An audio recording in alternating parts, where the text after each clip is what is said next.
Welcome to PMDC online lecture room. This is Hilal Ahmad, lecturer in computer science, PMDC Boys, Hyderabad, Peshawar. Dear students, today we are going to discuss about the passing arguments and returning values.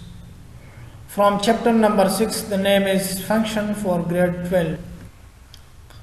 Passing arguments and returning values.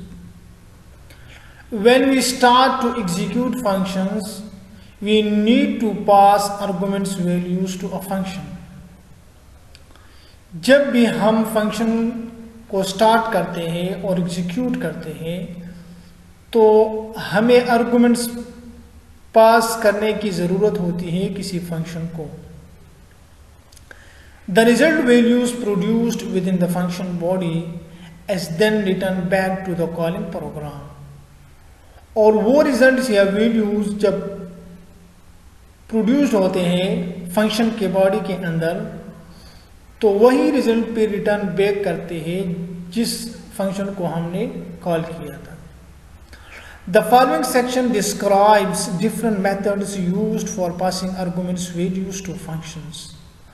हमारे पास मुख्तलिफ methods है जिसके ज़रिए से हम arguments या values को function को पास कर सकते हैं. Passing arguments. The following are the most commonly used methods of passing arguments to function. हमारे पास कुछ मंदरजा झेल तरीके हैं आर्गुमेंट्स पास करने के लिए फंक्शन को. Passing arguments by constants, passing arguments by values and passing arguments by reference. Passing arguments by constants.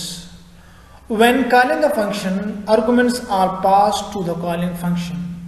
जब हम एक फंक्शन को कॉल करते हैं तो हम आर्गुमेंट्स को पास करते हैं कॉलिंग फंक्शन को.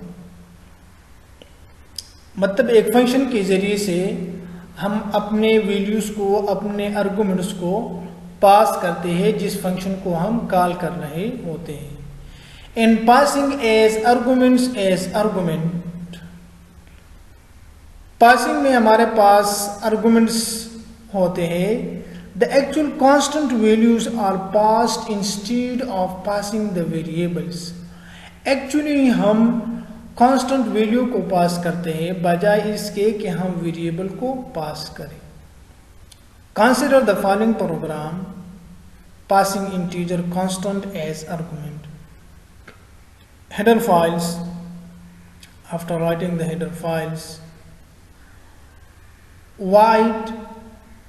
void means when we return nothing, and create the function and the name of the function is display, and here is the parameters. Integer x is the parameter and parenthesis close.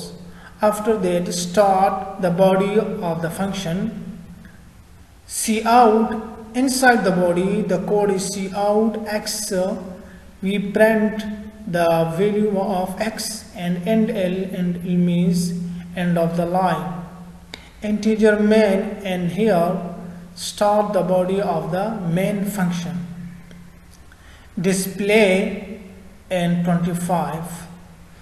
So students, you can see here we pass the arguments 25 with the help of display function when we call the functions, and after that get ch and return 0 means when we return nothing then we use the void word. So in here display function, display, it will call the function, and with the help of this function call we pass the arguments, the value, the constant value, and the value is 25. So when call the function, that in here first of all it will see the name of the function display, and after that see the integer x So 25 is passing here integer x, and after that inside the body cout x the message will be displayed. इस programme में हमने एक function को create किया है display के नाम से, और इसके अंदर इंटीजर x एक हमारे पास पैरामीटर से और फिर फंक्शन की बॉडी स्टार्ट हुई है, और इसी के अंदर हमने एक मैसेज को प्रिंट करना है जो x की वैल्यू है। आफ्टर दैट इंटीजर मेन, इसके बाद मेन फंक्शन की बॉडी स्टार्ट होती है, और डिस्प्ले 25 इधर से हमने फंक्शन को कॉल किया है और एक कांस्टेंट वैल्यू को पास की है 25। तो 25 जो है जब इधर फंक्शन कॉल करेगा तो सबसे पहले कंपाइलर क्या चेक करेगा, डिस्प्ले के नाम से एक फंक्शन होगा उसको चेक करेगा। आफ्टर दैट 25 इस पैरामीटर्स को, ये वैल्यू जो है इस पैरामीटर्स को पास हो जाएगी, और आफ्टर दैट इसके बाद सी आउट में जो मैसेज होगा x में हमारे पास क्या वैल्यू है 25, तो हमारे पास जो आउटपुट होगा वो 25 आ जाएगा। तो इसके जरिए से हमने क्या किया, जब हम कोई फंक्शन कॉल करते हैं तो उसके जरिए से हम एक कांस्टेंट वैल्यू को पास कर सकते हैं जब भी प्रोग्राम के अंदर एक फंक्शन हम कॉल करते हैं।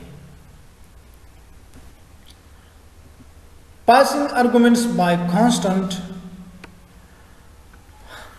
जब हम कैरेक्टर पास करते हैं, वो तो इंटीजर था, जब हम कैरेक्टर पास करते हैं तो आप इधर देख रहे हैं कि वही सिनेरियो है कि y display gender character ch, सिर्फ फर्क ये है कि फंक्शन का नाम डिफरेंट है और वहां पर इंटीजर था, यहां पर कैरेक्टर ch है। और इसके अंदर बॉडी के अंदर, इस फंक्शन की बॉडी के अंदर हमारे पास एक मैसेज है, the gender marker you passed is, अभी कैरेक्टर के अंदर क्या है वो हमारे पास डिस्प्ले हो जाएगा, और यहाँ पर फंक्शन की बॉडी क्लोज हो जाएगी, integer main, and after that in here start the body of the main function, display is the name of the function when we call it display gender, और यहाँ से हमने एक कैरेक्टर को पास किया है f, यहाँ से हमने फंक्शन को कॉल किया, और गेट ch और रिटर्न 0। ये तो आप लोगों को पता है स्टूडेंट के गेट ch हम स्क्रीन होल्ड के लिए यूज़ करते हैं, और रिटर्न 0 जब हम कोई भी वैल्यू रिटर्न नहीं चाहते तो फिर हम क्या करते हैं, रिटर्न 0 लिखते हैं, क्योंकि हमने वाइड का वर्ड इस्तेमाल किया है। तो यहाँ से जब फंक्शन कॉल होगा तो इधर आ जाएगा। कंपाइलर सबसे पहले क्या करेगा, डिस्प्ले जेंडर के नाम से फंक्शन को चेक करेगा। आफ्टर दैट जब वो चेक करेगा कि कैरेक्टर है ch, तो इधर से कैरेक्टर ch हमारे पास आ जाएगा, और इधर हमारे पास इस फंक्शन के बॉडी के अंदर जो मैसेज है, जो स्टेटमेंट है, the gender marker you pass is, आपने जो जेंडर पास किया है, मार्क किया है इस फंक्शन कॉल के जरिए वो f है, तो लिहाजा ch कैरेक्टर में हमारे पास क्या आ जाएगा, f आ जाएगा। This is very simple program. उम्मीद है कि आप लोग इसको समझ चुके होंगे। Passing arguments by values, by default arguments in C++ are passed by value.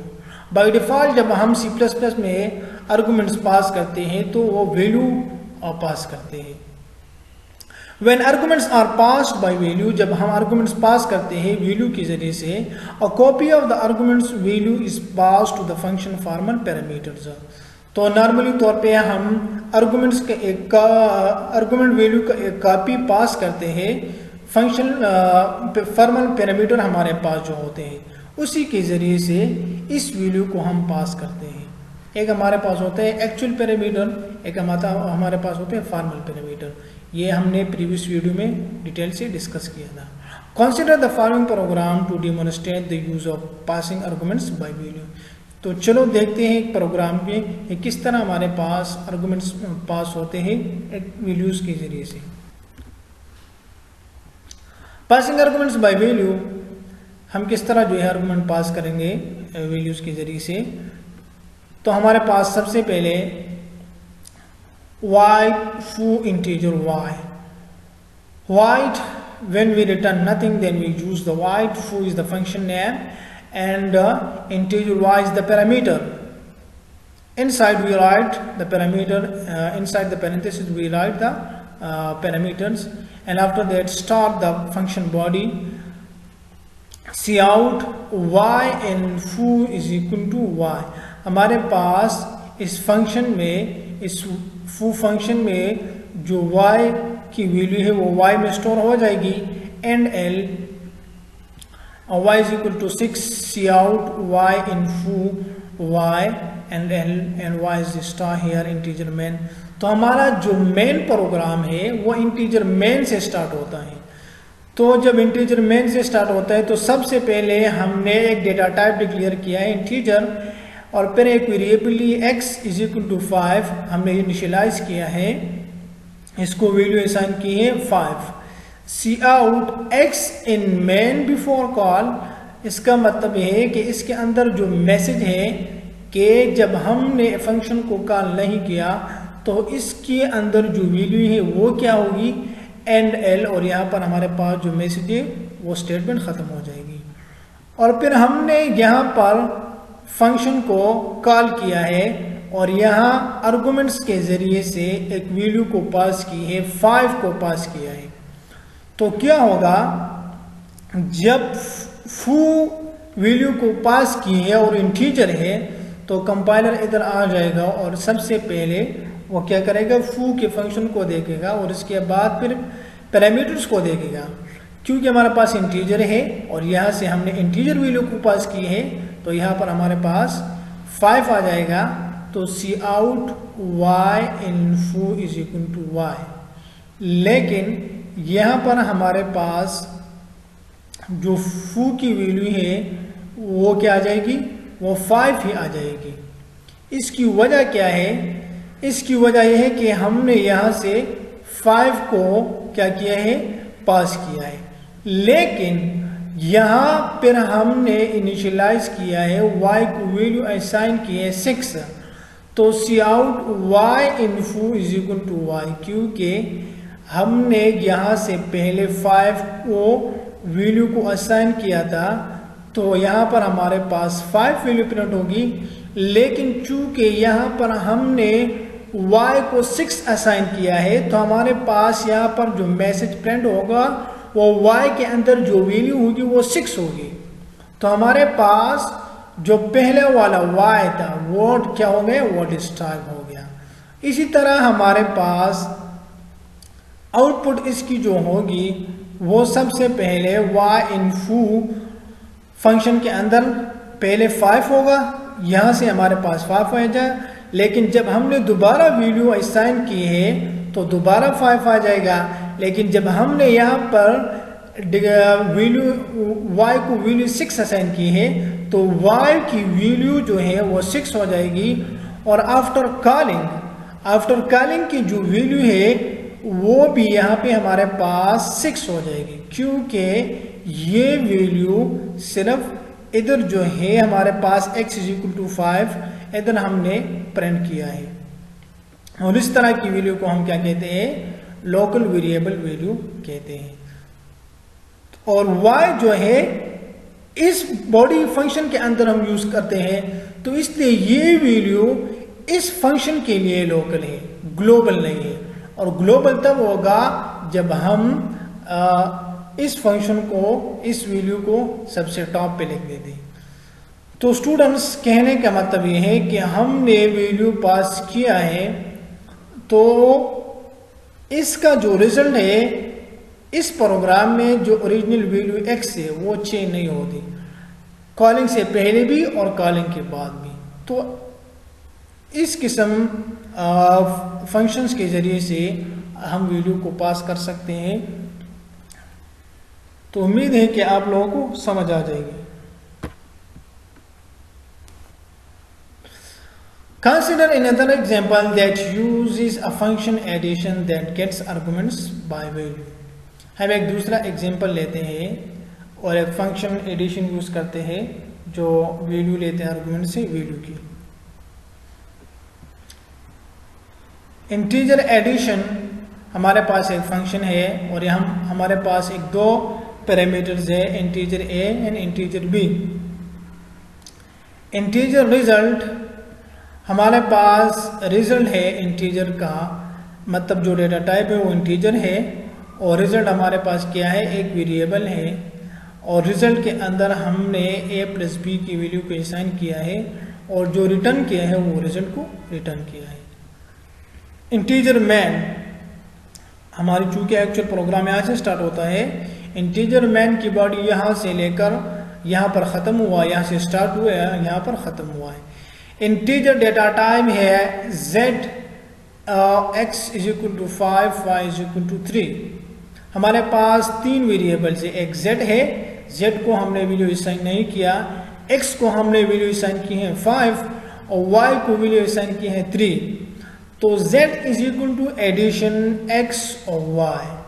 चूंकि हमने यहाँ पर आर्गुमेंट्स पास किए हैं वैल्यू को, क्योंकि x के अंदर हमारे पास 5 है और y के अंदर हमारे पास 3 है, तो क्या होगा कि कंपाइलर जब इधर आएगा चेक करेगा कि एडिशन एक फंक्शन है और यहाँ पे जो वैल्यू असाइन हुई है वो इंटीजर है, तो यहाँ पर वो चेक करेगा कि इंटीजर भी ठीक है, एडिशन फंक्शन भी ठीक है और जो हमारे आर्गुमेंट्स है वो कितने पास हुए, वो 2 पास हुए हैं। यहाँ पे चेक करेगा कि हाँ integer a integer b parameter हमारे पास है, तो ये वैल्यू यहाँ से आ जाएगी, इसको असाइन हो जाएगी।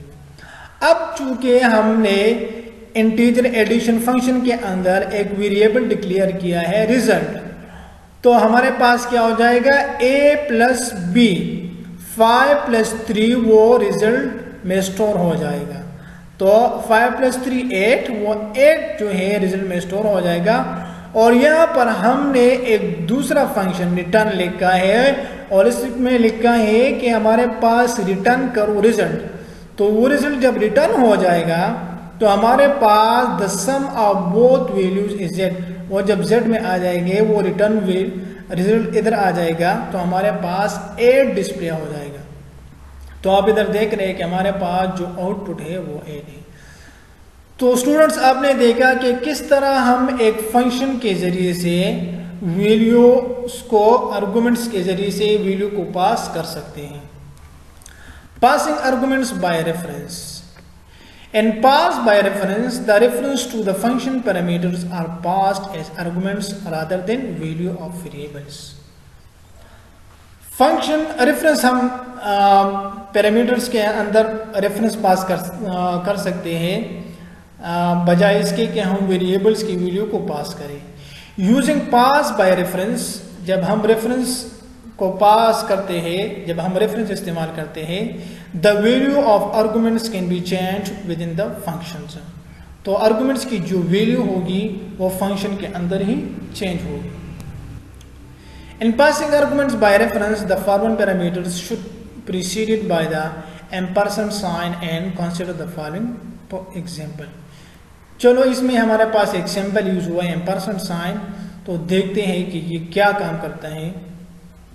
लेट्स सी, हमारे पास wide add one integer $y। चलो स्टूडेंट्स, हमारा चूंकि एक्चुअल प्रोग्राम यहां से स्टार्ट होता है तो इंटीजर मेन से स्टार्ट करते हैं।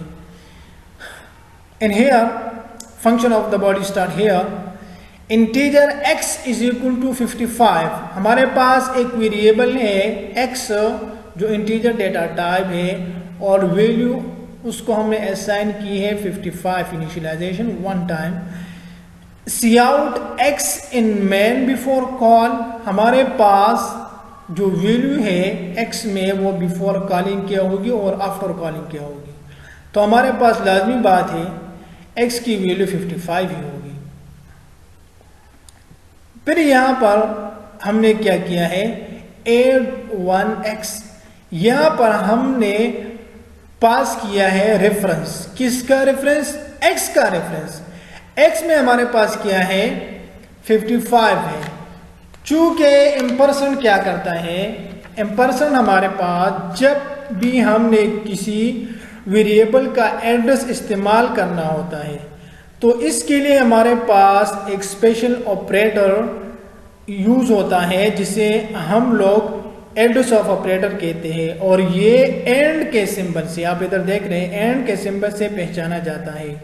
यानी एक वेरिएबल एक्स हो या जो भी हो और मैं उसका एड्रेस हासिल करना चाहता हूं तो मैं क्या लिखूंगा, एंड एक्स या एंड वाई। जो भी वेरिएबल है, जो भी जिस वेरिएबल का एड्रेस आप मालूम करना चाहते हैं तो इससे पहले आप एंड लगाओगे। इससे मेरे पास इस वेरिएबल का एड्रेस यानी मेमोरी में किस जगह सेव किया गया है, यानी इसका रेफरेंस मेरे पास आ जाएगा और फिर इसको हम सेव कर सकते हैं।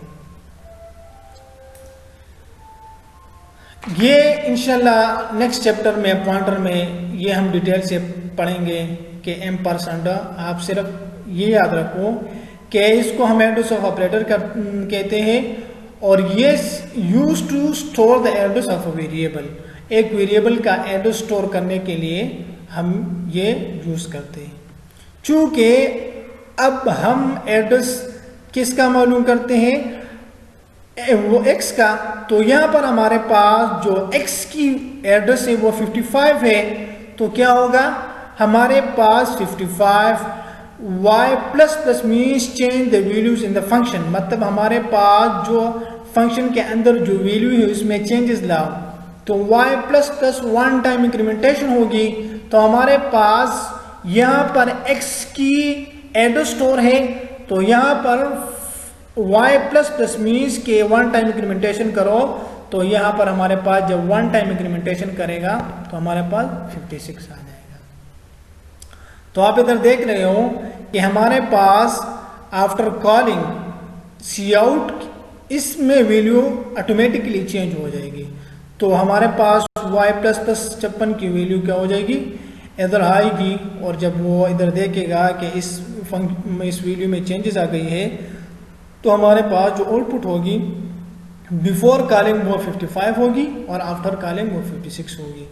ये क्यों, ये इसलिए कि हमने वैल्यू को आर्गुमेंट्स को बाय रेफरेंस पास किया है, और जब भी हम किसी आर्गुमेंट्स को बाय रेफरेंस पास करते हैं तो हम एंड एम्परसेंड का साइन इस्तेमाल करते हैं, और इसको हम एड्रेस ऑफ ऑपरेटर कहते हैं। जब भी हम किसी वेरिएबल का एड्रेस स्टोर करते हैं तो हम एंड वाई लगाते हैं। Passing arguments by reference, in the above example the value of x is passed by reference and change inside the function add 1। इस तरह आपने ऊपर एग्जांपल में देखा स्टूडेंट्स के x की वैल्यू पास किया गया है रेफरेंस के जरिए से और चेंज किया गया है इनसाइड द फंक्शन ऐड 1 के अंदर। This change affect the value of x in main, और ये वैल्यू जो है इफेक्ट्स करता है x की जो वैल्यू है मेन के अंदर, because y the formal arguments and y in the function declaration is a reference to x and any change to y result in change in x।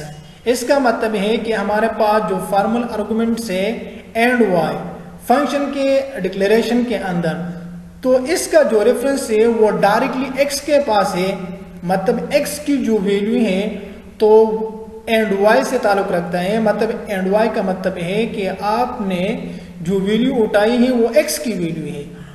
इसी तरह and any change to y result in change in x, और जो जब आप y की value में changes लाएंगे तो इसका मतलब है कि आप x की वैल्यू में चेंजेस करते हैं।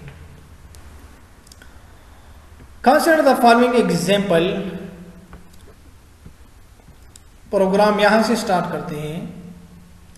इंटीजर डेटा टाइप है, x वेरिएबल है, x को हमने 1 असाइन किया है। इंटीजर डेटा टाइप है, y को हमने 3 असाइन किया है।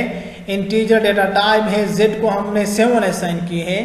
तो हमारे पास सी आउट क्या आएगा, value of x, y and z in main before call. Before calling से पहले हमारे पास जो वैल्यू आएगी वो हमारे पास क्या होगी, 1, 3 एंड 7। और फिर हमारे पास सी आउट की जो वैल्यू है, मतलब x की वो 1, फिर y की वैल्यू वो y में स्टोर होगी वो 3 हो जाएगी, z में जो वैल्यू स्टोर है वो 7 है, तो हमारे पास 7 हो जाएगी। इस तरह हमारे पास एक फंक्शन है, यूजर डिफाइंड फंक्शन है डुप्लीकेट। इन 3 वैल्यू को हमने यहां से क्या किया है, पास किया है, लेकिन बाय रेफरेंस के जरिए, क्योंकि हमारे पास यहाँ पर जो वैल्यू 1 है और y3 है, z 7 है। तो यहाँ पर हमारे पास क्या होगा, integer and ampersand a comma integer and b ampersand b integer ampersand c। इसका मतलब है कि आपकी जो वैल्यू है, ए की जो वैल्यू है, मतलब इस वेरिएबल का जो वैल्यू इसने अपने अंदर स्टोर किया है, इस तरह बी ने भी स्टोर किया है और सी ने भी स्टोर किया है। तो होगा क्या कि जब कंपाइलर इधर आएगा और इधर चेक करेगा कि डुप्लीकेट फंक्शन है और ये 3 डेटा टाइप इंटीजर के हैं, वो उसको असाइन हो जाएंगे। तो एम्परसेंड का मतलब है कि इसने अपने अंदर ए की वैल्यू को स्टोर किया है, मतलब एक्स की वैल्यू को स्टोर किया है। तो हमारे पास a is equal to a multiply by 2। It means कि हमारे पास एक ए वेरिएबल है, ए के अंदर हमारे पास मतलब एम्परसेंड ए के अंदर एक्स की वैल्यू 1 है, तो चूंकि इसके अंदर एक्स का एड्रेस है तो 1 मल्टीप्लाई बाई 2 सेमीकोलन। इसी तरह इंटीजर एम्परसेंड बी, इसका मतलब है कि इसने y का एड्रेस स्टोर किया है, तो इट मींस b एक दूसरा वेरिएबल है और b के अंदर कौन सा वेरिएबल है, y की जो एड्रेस है वो 3 है, तो 3 multiply by 2। Similarly z is equal to 7, ampersand c के अंदर 7 का एड्रेस है, c multiply by 2, 7 multiply by 2। तो इट मीन्स कि आपके पास इधर जो वैल्यू आएगी सी आउट की, value of x y and z after the calling, जब आपने फंक्शन कॉल किया और ये वैल्यू असाइन की with the help of duplicate function, आपने रेफरेंस असाइन किया है, तो क्या होगा, वो अपने अंदर स्टोर करेगा, x की वैल्यू भी स्टोर करेगा, y के अंदर b के अंदर y की एड्रेस स्टोर होगा, c के अंदर z की वैल्यू स्टोर होगा, और यहाँ पर जब मल्टीप्लाई हो जाएगी तो x की वैल्यू 2 हो जाएगी। इस तरह हमारे पास y की वैल्यू 6 हो जाएगी, इस तरह हमारे पास z की वैल्यू 14 हो जाएगी। डियर स्टूडेंट्स, आप इधर आउटपुट ऑफ द प्रोग्राम आप इधर देख रहे हैं कि हमारे पास जो आउटपुट है वो क्या आएगी। तो उम्मीद है कि आप लोग इसको अच्छे तरीके से समझ चुके होंगे। Passing arguments by reference, important notes. Sometimes we need a function to return a value, however function can only return one value. कभी कभी हमें एक से ज़्यादा मल्टीपल वैल्यूज के लिए फंक्शन की ज़रूरत होती है। बहरहाल फंक्शन सिर्फ एक वैल्यू जो है वो रिटर्न कर सकती है। One way to return multiple values is the use of the method of passing arguments by reference. एक तरीका है जो हम रिटर्न कर सकते हैं मल्टीपल वैल्यूज, और वो तरीका क्या है, जब हम आर्गुमेंट्स को पास करें रेफरेंस के जरिए से। Passing argument by this method allow programmers to change the value of the arguments which is sometime useful. और हमारे पास आर्गुमेंट पास करने के लिए ये मेथड जो होता है, ये प्रोग्रामर्स जो है आर्गुमेंट्स की वैल्यू को चेंज कर सकते हैं, जो सम टाइम बाज़ों का बहुत यूजफुल साबित होता है। Similarly it is a fast approach to passing and processing values in a function. इसी तरह हमारे पास ये एक फास्ट अप्रोच है प्रोग्रामिंग की, जब हम प्रोसेसिंग करते हैं वैल्यू पे एक फंक्शन के अंदर, and also has the facility of returning multiple values from a function. और इसी तरह हमारे पास एक फैसिलिटी प्रोवाइड करते हैं जब हम मल्टीपल वैल्यूज रिटर्न करते हैं एक फंक्शन से।